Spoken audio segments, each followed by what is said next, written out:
السلام عليكم متابعين ومشاهدين حلويات وملاحة ريما اليوم حضرت لكم وصفة المعقودة.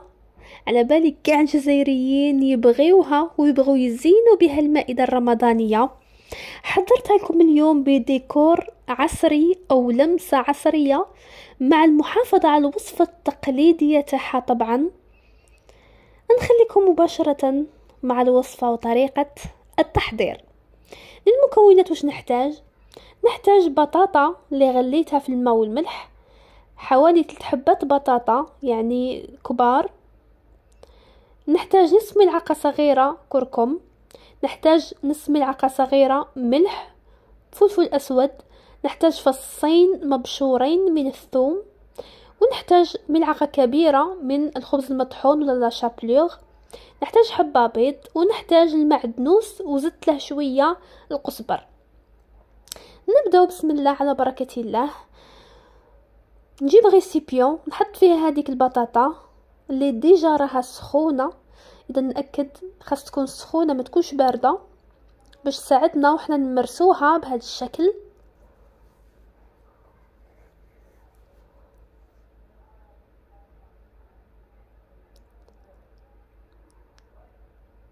بعدها نزيد لها هاد التوابل مع الثوم مع لا شابلوغ. كما نعرفوا لا شابلوغ تعطيها جو او ميم طون تخليها ما تتحلش في المقله. نزيد لها هذاك المعدنوس مع القزبر، نخلط كل شيء مع بعض، وفي الاخير نزيد هذيك الحبه تاع البيض. اذا هنايا كل واحد يتحكم بالذوق تاع المعقوده. تقدروا تزيدوا لها فروماج في هذه المرحله، تقدروا تزيدوا لها طون دويل، يعني نتوما احرار في الذوق اللي تتحكموا فيه. انا بغيت نخليها سامبل يعني تقليديه. اذا في الاخير زدت شويه تاع الزنجبيل ولا سكينجبير ونخلط المكونات مع بعض حتى يولي الخليط متجانس. اذا هذا هو الخليط اللي تحصل عليه، يجي متماسك وحاكم روحه، وفي نفس الوقت ندخلها للثلاجة تبرد وتحكم روحها. يعني لو طون اللي نوجد يعني نوجد صوالحي تاع الفطور ونعاود نرجع لها في الاخير. هنا عندي ديك البطاطا اللي كتبردت، عندي كميه من لا شابلوغ، وعندي الفرينه، وعندي 2 حبات بيض اللي زدت لهم شويه ملح والفلفل الاسود. هنا اذا تلاحظوا البطاطا خلاص راها ارتاحت، وكي ترتاح في الثلاجه تزيد تحكم روحها. هنا بالاستعانه بشويه زيت باش البطاطا ما تلصقليش وانا نشكل فيها، نحاول نشكلها في شكل تاع مثلث. يعني انا اليوم خيرت لكم الشكل تاع مثلث، وانتوما يعني اذا بغيتوا تخليوها في الشكل تاعها الاصلي اللي هي نديروا كويرات، انتم احرار. بغيت اليوم نبدل لكم فقط في الشكل تاعها. واللي عندها ليمو تاع السيليكون في شكل مثلث احسن واحسن. يعني بغيت نديرها لكم اليوم بلا مول. اذا كملت كاع الكميه اللي عندي شكلتها، ومن بعد نمشي ندير الطريقه اللي كامل نعرفوها. يعني نمشي نرمضها في هذيك الفرينه، ومن بعد البيض، ومن بعد لا شابلوغ.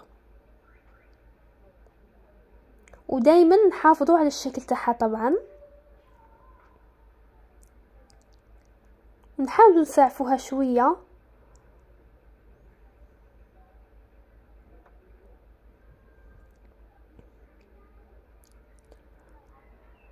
فوالا هذا هو الشكل تاعها. اذا كملت كاع الحبات تاعي وراني نقليهم هنا. بعد ما يتحمروا لي من الجهتين نقدمهم مباشره في طبق التقديم. فوالا هنا بعد ما المعقوده يعني نقلات ولات لي بيان دوغي، ولا تلاحظوا من حلت لي شكاع في المقله، وهذا لانني خليتها تروبوزي ولا تريح في الثلاجه مع هذيك لا شابلوغ مع الحبه تاع البيض. اذا ما يصرى لها والو.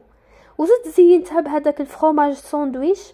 الا تلاحظوا داك الشكل يعني انا فقط بهذيك لادوي وثقبته بهذا الشكل باش يعطيني هذا الشكل الراقي. والجميل. هنا بطبيعه الحال راني نصور في الليل، وهنا راني وريت لكم القوام تاعها كي داير. رافقتها مع اون صوص بلانش، شوفوا شحال جات خفيفه. وهذا هو الشكل تاعها النهائي. طبعا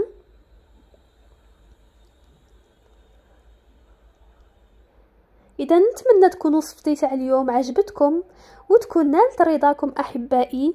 اللي جديد معنا في القناه نقول له مرحبا بك، ولا تنسى الاشتراك لتكبر قناتنا وعائلتنا اكبر واكثر. نخليكم في رعايه الله وحفظه. دمتم في رعايه الله احبائي. صحة سحوركم. سلام.